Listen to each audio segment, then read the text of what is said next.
सलाम नमस्ते, मैं हूं सलीम अख्तर सिद्दीकी। संपत्तियों को बुलडोज़र से ढहाने पर देश भर के लिए दिशा निर्देश जारी करते हुए 95 पन्नों के फैसले की शुरुआत न्यायमूर्ति गवई ने कवि प्रदीप की इन पंक्तियों से की है।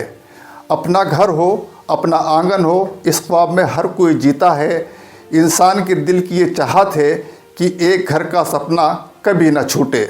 यकीनन किसी भी इंसान के लिए अपना घर एक सपना होता है। वह नहीं चाहता कि उसके घर को बुलडोज़र से बिस्मार कर दिया जाए। कोई भी इंसान कितनी मेहनत से अपना घर बनाता है, ये वे जानते हैं जो अपनी ज़िंदगी भर की जमा पूंजी एक घर बनाने में लगा देते हैं। मशहूर शायर बशीर बद्र का मशहूर शेर है, लोग टूट जाते हैं एक घर बनाने में, तुम तरस नहीं खाते बस्तियाँ जलाने में। जब मेरठ के 1987 के दंगों में बशीर बद्र साहब का घर जला दिया गया था, तब उन्होंने ये शेर कहा था। आज की तारीख में वह इस शेर को ऐसे भी कह सकते थे, लोग टूट जाते हैं एक घर बनाने में, तुम तरस नहीं खाते बुलडोज़र चलाने में। पिछले सालों में कितने घर बुलडोज़र से बिस्मार कर दिए गए, इसकी गिनती करना मुश्किल है। ठीक तो ये रहता कि सुप्रीम कोर्ट शुरू में ही संज्ञान लेकर बुलडोज़र न्याय पर रोक लगाता, इससे बहुत सारे घर शायद टूटने से बच जाते। बहरहाल अब तो यही कहा जा सकता है, देर आयद दुरुस्त आयद। बुलडोज़र न्याय से तरस लोगों को सुप्रीम कोर्ट ने बड़ी राहत दी है। सुप्रीम कोर्ट की 2 सदस्यीय बेंच ने बुधवार को देश में बुलडोज़र से संपत्तियों को तोड़े जाने को लेकर दिशा निर्देश जारी किए हैं। जस्टिस BR गवई और जस्टिस KV विश्वनाथन की बेंच ने कहा है कि किसी व्यक्ति के घर या संपत्ति को सिर्फ इसलिए तोड़ दिया जाना कि उस पर अपराध के आरोप हैं, कानून के शासन के खिलाफ है। ये समझ से बाहर था कि किसी व्यक्ति पर किसी अपराध में लिप्त होने के आरोप मात्र से किसी का घर तोड़ा जा सकता है। सुप्रीम कोर्ट ने भी इसको मना किया है। अगर ये घर अवैध भी है तो उसकी एक प्रक्रिया होती है। दुर्भाग्य से भाजपा शासित राज्यों में नियम कायदों को रखकर लोगों के घर तोड़े गए। कोई अपील, कोई दलील काम नहीं आई। एक आम नागरिक के लिए घर बनाना कई सालों की मेहनत, सपनों और महत्वाकांक्षाओं का नतीजा होता है। घर किसी एक का भी नहीं होता, पूरे परिवार का होता है। परिवार के एक सदस्य के अपराध के लिए पूरे परिवार को कैसे सजा दी जा सकती है, कैसे उनका घर तोड़ा जा सकता है, कैसे पूरे परिवार को सड़क पर लाया जा सकता है, ये बात सरकारों को कभी समझ में नहीं आई। बुलडोज़र न्याय के पक्ष में बहुत लोग थे, वे किसी का घर गिरने से खुश होते हैं। आखिर किसी के घर गिरने से किसी को क्यों खुश होना चाहिए? कई राज्यों में प्रशासन ने ऐसे लोगों के घरों को तोड़ा है जिन पर सरकार के खिलाफ विरोध प्रदर्शनों में शामिल होने का शक था। अपना आदेश सुनाते हुए जस्टिस गवई और जस्टिस विश्वनाथन की बेंच ने कहा, हम इस निष्कर्ष पर पहुंचे हैं कि अगर कार्यपालिका मनमाने ढंग से किसी नागरिक के घर को केवल इस आधार पर तोड़ देती है कि वे किसी अपराध का अभियुक्त है, तो कार्यपालिका कानून के शासन के सिद्धांतों के खिलाफ कार्य करती है। जो बात न्यायपालिका को समझ में आ गई, वह कार्यपालिका के समझ में क्यों नहीं आई थी अब तक? सुप्रीम कोर्ट ने इस तरह की मनमानी, एकतरफा और भेदभावपूर्ण कार्रवाइयों को रोकने के लिए कुछ दिशा निर्देश जारी किए हैं। सवाल है कि क्या इन दिशा निर्देशों का पर अमल होगा? अदालत ने अपने आदेश सुरक्षित करते हुए आश्वासन दिया था कि वे दोषी करार दिए गए अपराधियों की भी वैध निजी संपत्तियों की राज्य प्रायोजित दंडात्मक विध्वंस कार्रवाइयों से रक्षा करेगी। अगर सुप्रीम कोर्ट शुरू में ही संज्ञान लेकर बुलडोज़र न्याय पर रोक लगा देता तो बहुत लोग घर टूटने से बच सकते थे। सुप्रीम कोर्ट ने जो दिशा निर्देश जारी किए हैं वे कुछ इस तरह हैं।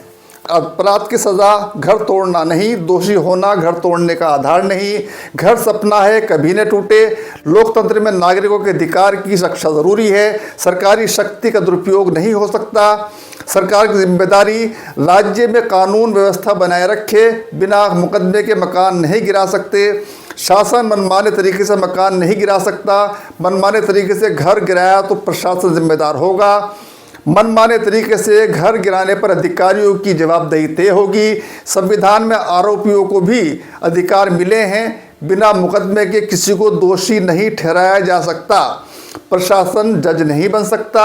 अगर अवैध तरीके से घर तोड़ा तो मुआवजा मिले और अवैध कार्रवाई करने वाले अधिकारियों को दंडित किया जाए। बुलडोजर एक्शन पर मनमाना रवैया बर्दाश्त नहीं। अपराध की सजा देना कोर्ट का काम। आम आदमी का घर वर्षों की मेहनत का नतीजा होता है। सिर पर छत होना भी जीने का अधिकार है, यानी एक मौलिक अधिकार है। अवैध निर्माण को जुर्माना लगाकर नियमित किया जा सकता है। आरोपी के अपराध की सजा पूरे परिवार को नहीं दी जा सकती। सबको मकान से वंचित नहीं कर सकते। आरोपी होने पर घर नहीं गिरा सकते। नोटिस में बताएं मकान कैसे अवैध है। नोटिस की जानकारी डीएम को दी जाए। 3 महीने में पोर्टल बनाकर सभी को नोटिस साझा करें। नोटिस में बताया जाए कि कौन सा हिस्सा अवैध है। अवैध निर्माण तोड़ने की वीडियोग्राफी हो। डीएम 1 महीने में नोडल अधिकारी नियुक्त करें। सभी राज्यों के मुख्य सचिव को आदेश भेजा जाए। स्थानीय नगर निगम के मुताबिक नोटिस हो। बुलडोजर एक्शन पर नोटिस डाक से भेजा जाए। गलत कार्रवाई पर अधिकारियों को भुगतान करना होगा। नोटिस के 15 दिन के भीतर कोई कार्रवाई न हो। ये सारे दिशा निर्देश सुप्रीम कोर्ट ने दिए हैं। बहुत सारे हैं, एक तरफ से पूरी सरकार को घेर लिया है। अब शायद ही मुश्किल से कोई घर तोड़ा जा सके। राजस्थान और मध्य प्रदेश में मुसलमान किराएदारों के कथित अपराध में शामिल होने के बाद सांप्रदायिक तनाव हुआ था, जिसके बाद प्रशासन ने उन घरों को गिरा दिया था जिनमें ये परिवार रह रहे थे।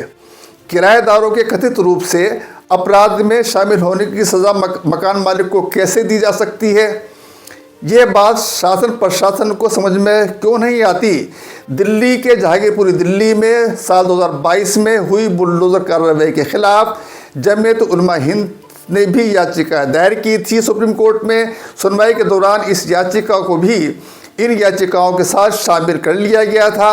कई अन्य राज्यों में हुई बुलडोजर कार्रवाई को भी अदालत में चुनौती दी गई थी। हाल ही में एक अन्य फैसले में भी सुप्रीम कोर्ट ने बुलडोजर एक्शन पर सख्त रुख अपनाया था। उत्तर प्रदेश में एक मकान ध्वस्त किए जाने से जुड़े मामले पर फैसला देते हुए सुप्रीम कोर्ट ने कहा था कि देश में बुलडोजर जस्टिस की कोई जगह नहीं है। इस मामले में भारत के तत्कालीन चीफ जस्टिस डीवाई चंद्रचूड़ की अध्यक्षता वाली बेंच ने कहा था कानून के शासन में बुलडोजर न्याय की कोई जगह नहीं है। उनका कहना था अगर इसकी अनुमति दी गई तो अनुच्छेद 301 के तहत संपत्ति के अधिकार की संवैधानिक मान्यता खत्म हो जाएगी।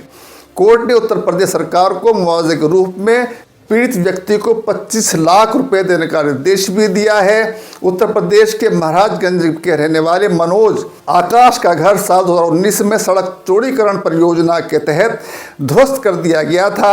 सुप्रीम कोर्ट ने यह फैसला 6 नवंबर को सुनाया था। इस फैसले में सुप्रीम कोर्ट ने कहा था कि नागरिकों को संपत्तियों को नष्ट करने की धमकी देकर उनकी आवाज़ को नहीं दबाया जा सकता है। सुप्रीम कोर्ट के दिशा निर्देश से राहत तो मिली है, लेकिन क्या ये राहत हमेशा के लिए कायम रह सकेगी? बुलडोजर पर एक बड़ा वक्तव्य देकर सुप्रीम कोर्ट ने एक बात साफ कर दी है कि ये देश संविधान से चलेगा, बुलडोजर जैसे अराजकता और नृशंसता से नहीं चलेगा। सुप्रीम कोर्ट का आज का बयान, ये फैसला कि जब तक गाइडलाइन न बन जाए अब कोई बुलडोजर नहीं चलेगा, उन सब नफरती मुख्यमंत्रियों और नेताओं के मुंह पर करारा तमाचा है जो न्यायपालिकाओं पर ताला लगवाकर बुलडोजर जस्टिस को बढ़ावा दे रहे थे। सुप्रीम कोर्ट ने तो यहां तक कहा है कि बुलडोजर का महिमा मंडन मत करिए, और महिमा मंडन करना भी नहीं चाहिए, क्योंकि बुलडोजर का मतलब है कि आपका पुलिस, आपका प्रशासन सब कुछ फेल हो चुका है। आप न्यायपालिकाओं पर ताला लगाना चाहते हैं और इसलिए आप बुलडोजर चलाते हैं। बुलडोजर असल में अब नफरत का, हिंसा का और राजनीतिक प्रतिशोध का प्रतीक बन चुका है। बुलडोजर का मतलब है एक ही वर्ग के खिलाफ, एक ही समुदाय के खिलाफ नफरत की आंधी को भड़काने के लिए चलाया जाएगा। यह अच्छा फैसला है, इस फैसले का हम स्वागत करते हैं और आशा करती हूं कि इस फैसले के बाद उत्तर प्रदेश के मुख्यमंत्री अपना जिगर और कलेजा बुलडोजर चलाने के लिए नहीं दिखाने लगेंगे, उच्चतम न्यायालय को चैलेंज नहीं करेंगे और उनकी जो तमाम कॉपीज हैं मध्य प्रदेश से लेकर छत्तीसगढ़ और अन्य जगहों पर, महाराष्ट्र तक में, वहां पर बुलडोजर जस्टिस पर पूरी तरह से प्रतिबंध लग जाएगा। बुलडोजर का सभ्य समाज में कोई जगह नहीं है। बुलडोजर चलाने का काम अराजक तत्व और गुंडे मवाली करते हैं। चुने हुए मुख्यमंत्री, चुने हुए प्रतिनिधियों को इन चीजों से दूर रहना चाहिए और यही बात इस देश का उच्चतम न्यायालय कह रहा है। सुप्रीम कोर्ट द्वारा बुलडोजर कार्रवाई पर दिए गए फैसले के बाद पूर्व सीएम मायावती और सांसद चंद्रशेखर आजाद समेत कई नेताओं ने अपनी प्रतिक्रिया दी है। मायावती ने एक्स पर लिखा है, माननीय सुप्रीम कोर्ट के बुलडोजर विध्वंसों से जुड़े आज के फैसले और कड़े दिशा निर्देशों के बाद ये उम्मीद की जानी चाहिए कि यूपी व अन्य राज्य सरकारें जनहित वे जन कल्याण का सही व सुचारू रूप से प्रबंधन करेंगी और बुलडोजर का छाया आतंक अब जरूर समाप्त होगा। सपा के मुखिया अखिलेश यादव ने कहा कि ऐसे कभी फैसले होते हैं जिसमें सरकार को जुर्माना देना पड़ता है। सुप्रीम कोर्ट ने सरकार पर न सिर्फ 25 लाख रुपए का जुर्माना लगाया है बल्कि दोषी अधिकारियों पर भी कार्रवाई करने को कहा है। अयोध्या से सपा सांसद अवधेश प्रसाद ने भी कोर्ट के इस फैसले का स्वागत किया है। उन्होंने कहा कि भाजपा की डबल इंजन सरकार द्वारा जनता को परेशान किया जा रहा है। सुप्रीम कोर्ट के फैसले के बाद अब राज्य सरकार की जिम्मेदारी है कि जिन परिवारों के घर तोड़े गए हैं उन्हें उचित मुआवजा दिया जाए और इसमें शामिल अधिकारियों पर कार्रवाई की जाए। सुप्रीम कोर्ट के फैसले के बाद क्या होगा? क्या राज्य सरकारें बुलडोजर कार्रवाई से बाज आ जाएंगी? अब ये आगे देखने वाली बात होगी। जिस तरीके से बुलडोजर को न्याय का प्रतीक बनाया गया वह बहुत ही दुर्भाग्यपूर्ण था और यह क्रूरता थी। आप कैसे किसी का घर तोड़ सकते हैं, किसी को रातों रात सड़क पर ला सकते हैं। पहले भी कहा गया कि घर किसी एक का नहीं होता, पूरे परिवार का होता है।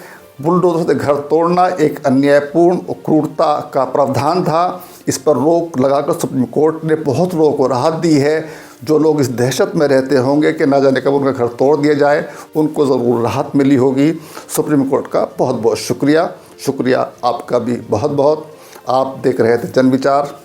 सलाम नमस्ते, मैं हूं सलीम अख्तर सिद्दीकी। अगर संभव हो सके तो इस चैनल को सब्सक्राइब कर दीजिए।